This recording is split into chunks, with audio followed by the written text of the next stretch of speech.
Hello दोस्तों, अस्सलाम वालेकुम। मंजिल एकेडमी यूट्यूब चैनल पे एक बार फिर से आप सभी का बहुत बहुत स्वागत है। मंजिल एकेडमी यूट्यूब चैनल आपकी जो मंजिल है, चाहे रीट एग्ज़ाम हो, चाहे सीटेट एग्ज़ाम हो, चाहे किसी भी स्टेट का टेट एग्ज़ाम हो, या उर्दू लैंग्वेज को लेकर कोई भी आपके कॉम्पिटिटिव एग्ज़ाम हो, उसकी मंजिल तक पहुँचाने के लिए हम लगातार प्रयासरत हैं। दोस्तों, उर्दू लैंग्वेज को किस तरीके से पढ़ें, बिल्कुल बेसिक से, बिल्कुल शून्य से, सारा जो कॉन्सेप्ट है हम बिल्कुल इस मंजिल एकेडमी यूट्यूब चैनल पे आपको करवा रहे हैं। सारा पाठ्यक्रम बिल्कुल बेसिक से। अगर आप चैनल पर नए हैं या वीडियो को पहली बार देख रहे हैं तो बराए मेहरबानी मंजिल एकेडमी यूट्यूब चैनल की प्लेलिस्ट जाकर ज़रूर चेक करें और अपना जो सिलेबस है उसको अपने पास में रखें। उसके अकॉर्डिंग जो भी आप विषय वस्तु को पढ़ना चाहते हैं उसको अच्छे से पढ़ें। और बिना देर किए आज की क्लासेस शुरू करते हैं हम। दोस्तों, उर्दू क़वाइद में, उर्दू ग्रामर में हमारा जो पाठ्यक्रम है वो चल रहा था।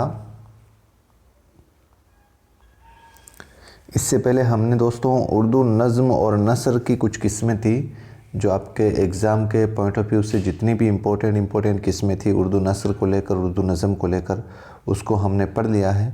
और अगर आपने वो वीडियोज़ नहीं देखे हैं तो आप बराए मेहरबानी उन वीडियोज़ को देखें और अपने एग्ज़ाम में किस तरीके से प्लस पॉइंट लें, वो आपके लिए बहुत फ़ायदेमंद होगी।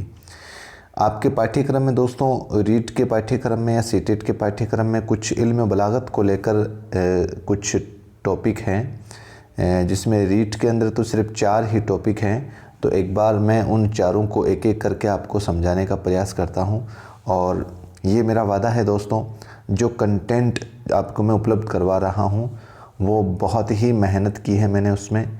माध्यमिक शिक्षा बोर्ड की किताबों से, एनसीईआरटी की किताबों से, कुछ विद्वानों की किताबों के मैटर से एक जगह आपको ये डाटा प्रोवाइड करवा रहा हूँ। लगभग मेरी 2 साल की मेहनत आपको मैं प्रोवाइड करवा रहा हूँ। तो बराए मेहरबानी वीडियो को पूरा ज़रूर देखें। और ये जो विषय वस्तु है थोड़ी सी डिफ़िकल्ट होती है हर स्टूडेंट्स के लिए। मैंने इसको आसान से आसान ज़बान में आपको समझाने का प्रयास करूँगा मैं। तो बिना देर किए आज की क्लास शुरू करते हैं।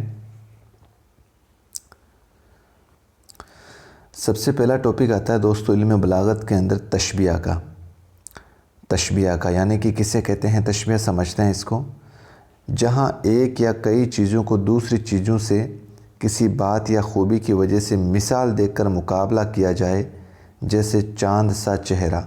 यहाँ चेहरे का मुकाबला चाँद से किया जाता है। ऐसी स्थिति जहाँ कहीं भी आपको देखने को मिलती है तो वो तशबिया कहलाती है। और समझते हैं दोस्तों, तशबिया का अगर माना देखें तो एक चीज़ को दूसरी चीज़ के मानिंद ठहराना या मुशाबिहत देना, यानी कि या तुलना करना। मानिंद यानी कि जैसा अगला है उसके जैसा ही बताना, उसके मानिंद ठहराना।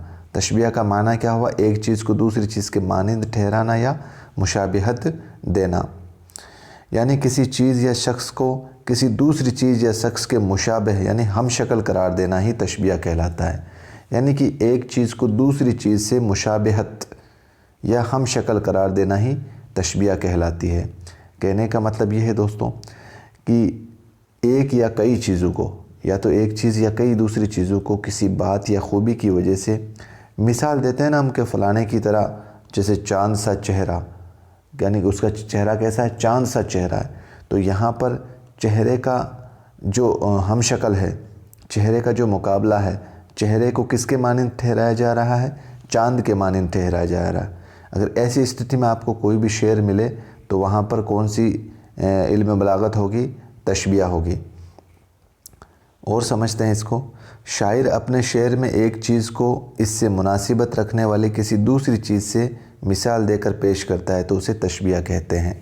कहने का मतलब शायर जो भी अपना अशार कहता है उसके अंदर एक चीज़ को उससे मुनासिबत यानी उससे संबंध रखने वाली किसी दूसरी चीज़ से मिसाल देकर पेश करता है तो उसे तशबिया कहते हैं।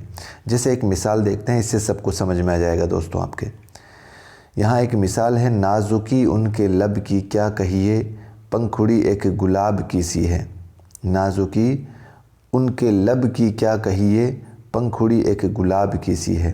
तो सबसे पहले दोस्तों यहाँ पर देखो, मंदरजा बाला शेर में माशूक के लब को गुलाब की पंखुड़ी से तशबीह दी गई है। गुलाब की पंखुड़ी से तशबीह दी गई, यानी कि इन माशूक के जो होठ हैं, जो लब हैं, उसको किसके मानिंद ठहराया गया है, यानी किससे मुशाबिहत दी गई है, यानी किसका हम शक्ल बताया गया है। तो यहाँ पर पंखुड़ी, गुलाब की पंखुड़ी से मुशाबिहत दी गई है, तशबीह दी गई है। यहाँ पर दोस्तों नोट लगाकर एक बात लिखें, कई बार ये सवाल पूछे जाते हैं, इनमें से निश्चित रूप से आपको 100% इस बार भी एक सवाल देखने को मिलेगा। यहाँ पर तशबीह के 5 अज्जा होते हैं। अब कौन कौन से होते हैं बड़े ध्यान से समझना है, इसी शेर से हम सारे ये अज्जा समझेंगे। देखते हैं सबसे पहला इसका अज्जा होता है, वो होता है दोस्तों मुशब्बह। मुशब्बह का मतलब होता है जिस चीज़ को तशबीह दी जाए। भाई हमें किस चीज़ को तशबीह देनी है, किस चीज़ को दूसरी चीज़ से तशबीह देनी है। तो यहाँ इस शेर के अंदर हमें जो नाजुकी उनके लब की क्या कहिए, यहाँ पर हम किसको तशबीह देंगे, लब को तशबीह देंगे। तो ये जो लफ्ज़ है ये क्या है, यहाँ पर मुशब्बह है, यानी जिस चीज़ को तशबीह दी जाए वो लफ्ज़ क्या कहलाता है, मुशब्बह कहलाता है। तो नंबर 1 अज्जा कंप्लीट हो गया। यहाँ पर हम किस चीज़ को तशबीह देंगे, वो लफ्ज़ जो है वो है मुशब्बह। अगला लफ्ज़ है मुशब्बह। मुशब्बह का मतलब होता है जिस चीज़ से तशबीह दी जाए। तो कहने का मतलब देखो, इसी शेर में लब, ये तो है मुशब्बह, ठीक है। अब लब को किससे अपन तशबीह दे रहे हैं, गुलाब की एक पंखुड़ी से, गुलाब की एक पंखुड़ी से। तो ये हो गया मुशब्बह, यानी कि इसमें एक बह और ऐड करना है। दोनों समझ में आ गया दोस्तों, मुशब्बह और मुशब्बह। मुशब्बह तो हो गया लब, यानी किसको तशबीह देंगे हम, और मुशब्बह यानी पंखुड़ी एक गुलाब की सी है, जिससे तशबीह दी जाए वो मुशब्बह हो गया। अब दोस्तों हुरूफ़ तशबीह कौन से होते हैं, मुशब्बह और मुशब्बह में राबता कायम करने वाले, यानी कि इन दोनों में संबंध बनाने वाले लफ्ज़ या हुरूफ वो कौन से होते हैं, हुरूफ़ तशबीह होते हैं। अब जैसे यहाँ पर की और सी, की प्लस सी कौन कौन से होते हैं, जैसे देखो नाजुकी उनके लब की क्या कहिए, लब की क्या कहिए, पंखुड़ी एक गुलाब की सी है, पंखुड़ी एक गुलाब की सी है। तो यहाँ पर की और सी ये लफ्ज़ क्या हो गया दोस्तों, हुरूफ़ तशबीह। हुरूफ़ तशबीह यानी कि जो मुशब्बह और मुशब्बह लफ्ज़ के अंदर जो इन दोनों लफ्ज़ों को मिलाने का काम करे या राबता करने का काम करने वाले हुरूफ होते हैं, वो हुरूफ़ तशबीह होते हैं। आ गया समझ में दोस्तों इस शेर से। अब आता है दोस्तों वजह तशबीह। वजह तशबीह मतलब तशबीह देने की वजह क्या है। यहाँ पर मुशब्बह का वो वस्फ़ जिसकी वजह से तशबीह दी जा रही है, जिसकी कारण तशबीह दी जा रही है। तो देखो गुलाब की सी नज़ाकत व खूबसूरती वगैरह, कहने का मतलब यहाँ पर वजह तशबीह क्या है, वजह तशबीह है ये जो गुलाब की पंखुड़ी है ना, उसकी नज़ाकत कितनी खूबसूरत होती है, उसकी नज़ाकत कैसी होती है, उस नज़ाकत के मानिंद ही अपने होठों, अपने माशूक के होठों को वो तशबीह दे रहा है। तो यही इसका मकसद है। एक आता है दोस्तों गर्ज़ तशबीह। गर्ज़ तशबीह, गर्ज़ तशबीह होता है दोस्तों जिस मकसद के लिए तशबीह दी जाती है, जिस मकसद के लिए तशबीह दी जाती है। जैसे अली शेर की तरह बहादुर है, अली शेर की तरह बहादुर है। तो यहाँ पर अली की बहादुरी को शेर की तरह ज़ाहिर करना गर्ज़ तशबीह है। अली की बहादुरी को शेर की तरह ज़ाहिर करना, शेर की तरह ज़ाहिर करना तशबीह है, गर्ज़ तशबीह है। कहने का मतलब उसका मकसद क्या है, गर्ज़ क्या है उस तशबीह के देने की। तो यहाँ पर इस एग्ज़ाम्पल के माध्यम से हम समझते हैं अली शेर की तरह बहादुर है। तो यहाँ पर अली को बहादुर बताने की जो गर्ज़ है वो शेर की तरह है। ठीक है दोस्तों।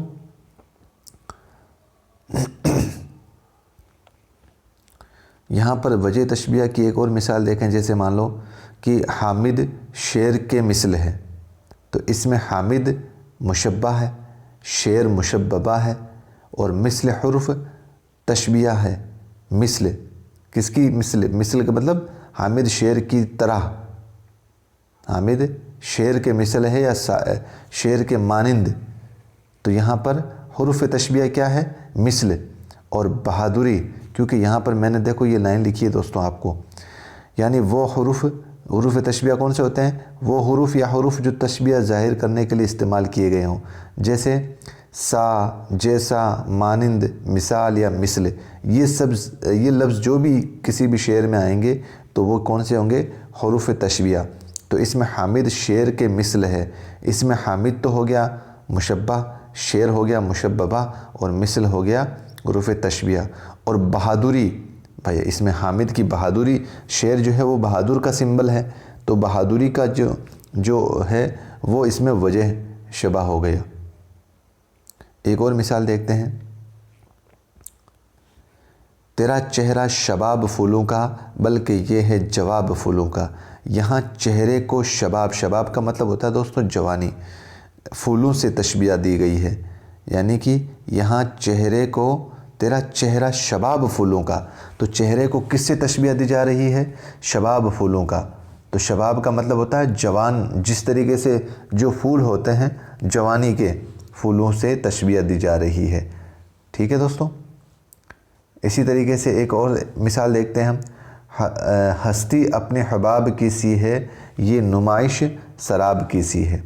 तो यहाँ शायर ने इंसान की ज़िंदगी को हबाब यानी बुलबुले से तशबिया दी है। हस्ती का मतलब होता है दोस्तों ज़िंदगी। तो इंसान की जो ज़िंदगी है वो एक पानी के बुलबुले की तरह है, यानी कि कब फट जाए पता ही नहीं चलता। तो यहाँ पर ज़िंदगी को किससे तशबिया दी है दोस्तों? हबाब की से, यानी हबाब का मतलब होता है पानी का बुलबुला। ठीक है दोस्तों। तो इस तरीके से ये अपने जो इल्म बलागत की पहला टॉपिक था तशबिया, मैंने इसको अपने आसान अंदाज़ में आपको समझाने की कोशिश की है और मुझे पूरी उम्मीद है कि ये चैप्टर आपको पसंद आया होगा। अगर पसंद आया है तो बराए मेहरबानी इसको शेयर ज़रूर करें, लाइक ज़रूर करें और अपना जो कीमती मशवरा है वो कमेंट बॉक्स में मुझे ज़रूर दें। ठीक है, दीजिए मुझे इजाज़त। मिलते हैं एक नई वीडियो के साथ। अस्सलाम वालेकुम, खुदा हाफिज़, जय हिंद, जय भारत।